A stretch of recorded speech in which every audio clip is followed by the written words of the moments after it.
Hello, and welcome back to the marriage document. We are on part or chapter 61, Principles of Family Finance. So, as you can see here, with this video, with the mouse at the bottom, near the like button, hover it over the video, and on the bottom right, you see the gear picture.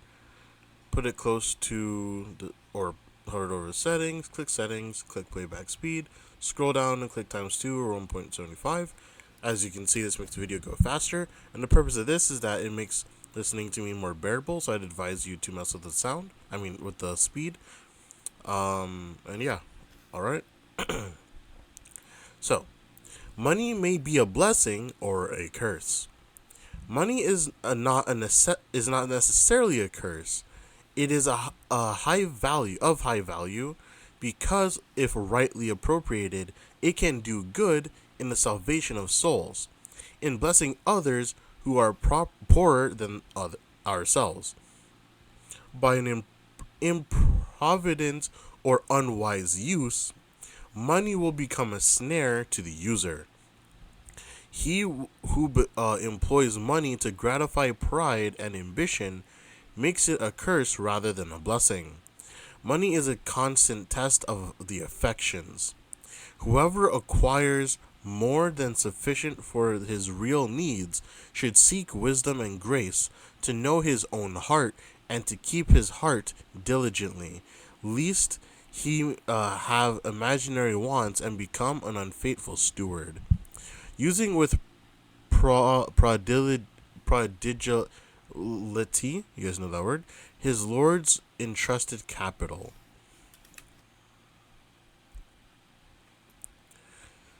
When we love God supremely, temporal things will occupy their right place in our affections.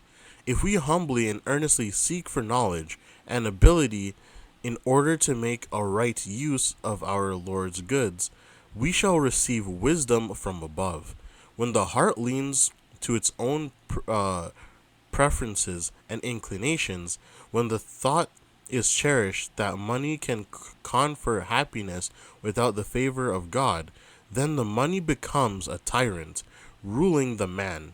It receives his confidence and esteem and is worshipped as a god.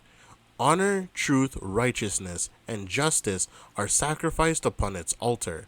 The commands of God's word are set aside, and the world's customs and usages which King Mammon has ordained become a controlling power. Seek security in home ownership. If the laws given by God had continued to be carried out, how different would be the present condition of the world, morally, spiritually, and temporally. Selfishly and self-importance would not be manifested as now, but each would cherish a kind regard for the happiness and welfare of others. Instead of the poorer classes being kept under the iron heel of oppression by the wealthy, man, isn't that still true today? Instead of having other men's brains to think and plan for them in temporal as well as in spiritual things, they would have some chance for independence of thought and action. The sense of being owners of their own homes would inspire them with a strong desire for improvement. They would soon acquire skill in planning and devising for themselves. Their children would be educated to habits of industry and economy, and the intellect would be greatly strengthened. They would feel that they are men, not slaves, and would be able to regain to a great degree their lost self-respect and moral independence. Educate our people to get out of the cities into the country, where they can obtain a small piece of land and make a home for themselves and their children. So this is part of the study too of leaving the cities and doing country living. Caution regarding selling homes. There are poor men and women who are writing to me for advice as to whether they shall sell their homes and give the proceeds to the cause. They say the appeals for for means stir their souls, and they want to do something for the master, who has done everything for them. I would say to such, quote, "It may not be your duty to sell your little homes just now, but go to God for yourselves. The Lord will certainly hear your earnest prayers for wisdom to understand your duty." End quote. God does not now call for the houses his people need to live in, but if those who have an abundance do not hear his voice, cut loose from the world, and sacrifice for God, he will pass them by and will call for those who are willing to do anything for Jesus, even to sell their homes to meet the wants of the cause. A praiseworthy independence. Independence of one kind is praiseworthy. To desire to bear your own weight and not to eat the bread of dependence is right. It is a noble, generous ambition that dictates the wish to be self-supporting. Industrious habits and frugality are necessary. Balancing the budget. Many, very many, have not so educated themselves that they can keep their expenditures within the limit of their income. They do not learn to adapt themselves to circumstances, and they borrow and borrow again and again, and become overwhelmed in debt, and consequently they become discouraged and disheartened. Keep a record for expenditures. Habits of self-indulgence or a want of tact and skill on the part of the wife and mother may be a constant drain upon the treasury. And yet that mother may think she is doing her best because she has never been taught to restrict her wants or the wants of her children, and has never acquired skill and tact in household matters. Hence, one family may require for its support twice the amount that would suffice for another family of the same size. All should learn how to keep accounts. Some neglect this work as non-essential, but this is wrong. All expenses should be accurately stated. The evils of spendthrift habits. The Lord has been pleased to present before me the evils which result from spendthrift habits, that I might admonish parents to teach their children strict economy. Teach them that money spent for what they which they do not need is perverted from its proper use. If you have extravagant habits, cut them away from your life at once. Unless you do this, you will be bankrupt for eternity. Habits of economy, industry, and sobriety are a better portion for your children than a rich dowry. We are pilgrims and strangers on the earth. Let us not spend our means in gratifying desires that God would have us repress. Let us fitly represent our faith by restricting our wants.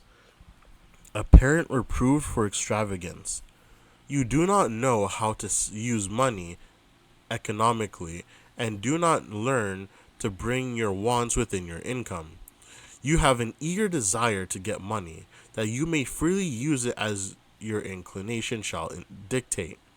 And your teaching and example have proved a curse to your children. How little they care for principle. They are more and more forgetful of God, less fearful of his displeasure, more impatient of restraint. The more easily money is obtained, the less thankfulness is felt. To a family living beyond its means. You ought to be careful that your expenses do not exceed your income. Bind about your wants.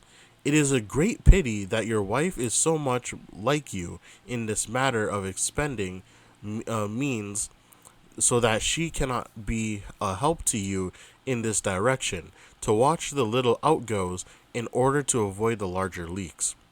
Needless expenses are constantly brought about in your family management.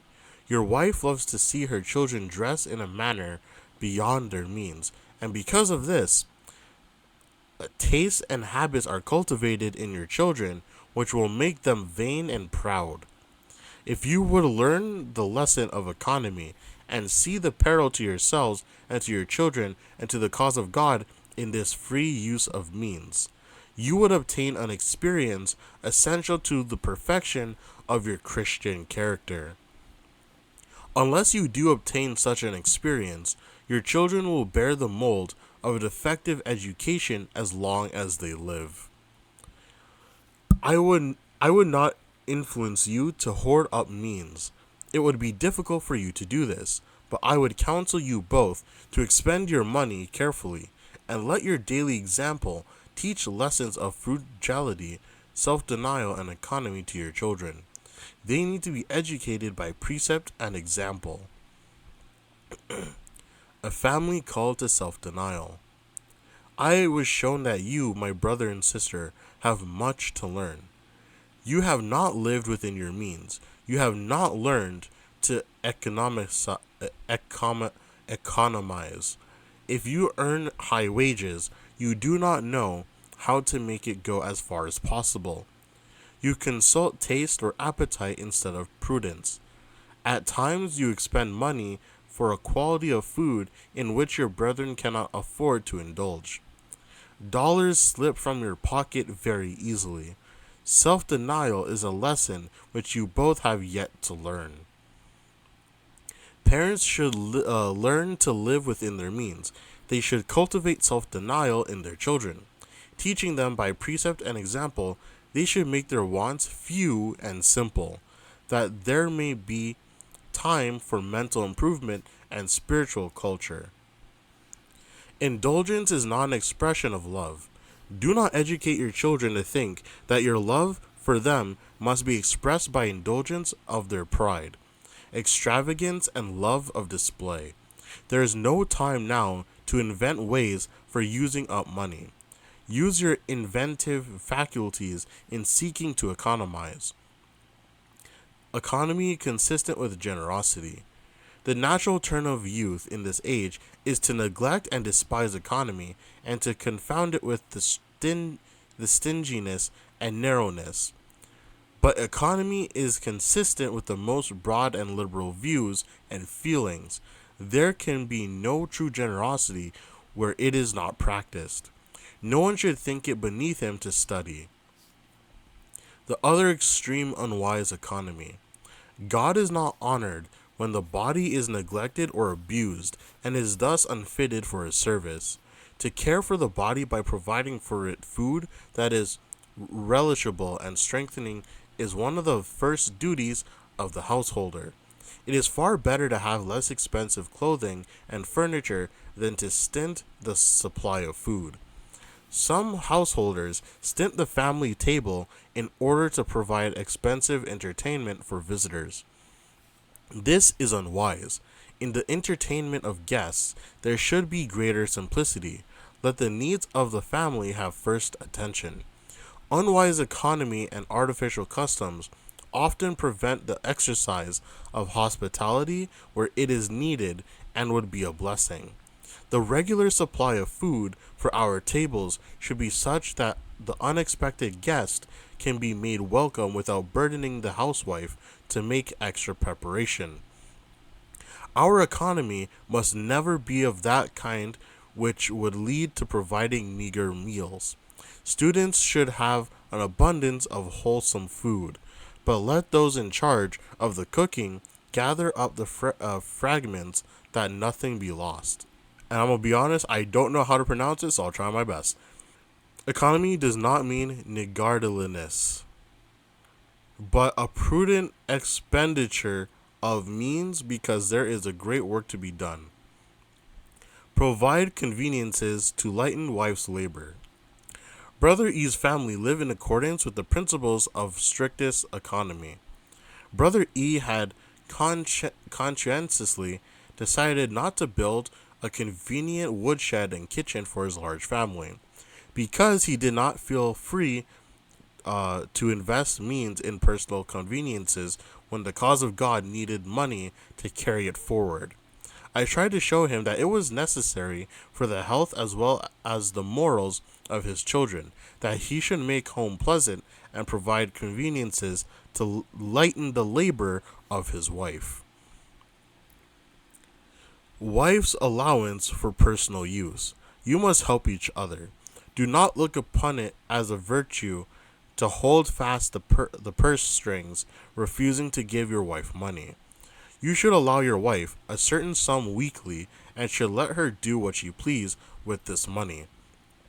You have not given her opportunity to exercise her tact or taste because you have not a proper realization of the position that a wife should occupy. Your wife has an excellent and a well-balanced mind.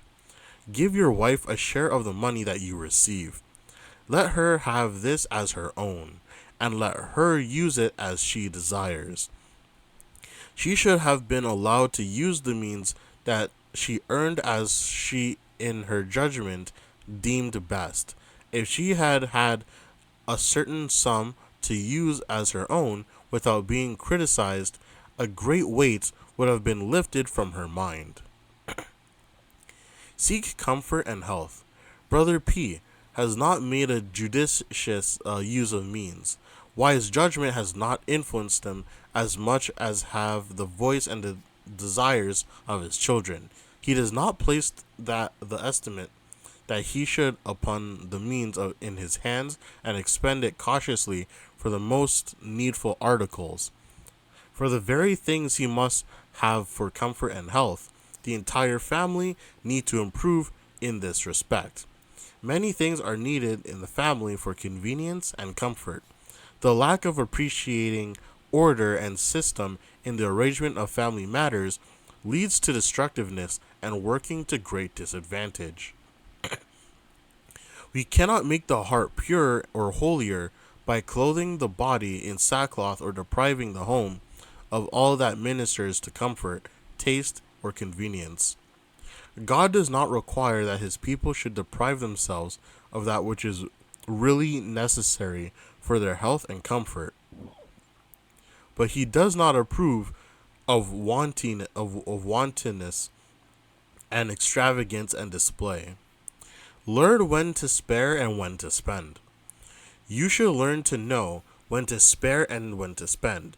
We cannot be Christ's followers unless we deny self and lift the cross. We should pay up squarely as we go. Gather up the dropped stitches, bind off your raveling edges, and know just what you can call your own. You should reckon upon all the littles spent in self-gratification. You should notice what is used simply to gratify taste and in cultivating a perverted Epicurean appetite. The money expended for useless delicacies might be used to add to your substantial home comforts and conveniences. You are not to be penurious. You are to be honest with yourself and your brethren. Penuriousness is an abuse of God's bounties. Lavishness is also an abuse. The little outgoes that you think of as not worth mentioning amounts to considerable in the end. The surrendered heart will be guided. It is not necessary to specify here how economy may be practiced in every particular. Those whose heart are fully surrendered to God and who take his word as their guidance will know how to conduct themselves in all the duties of life.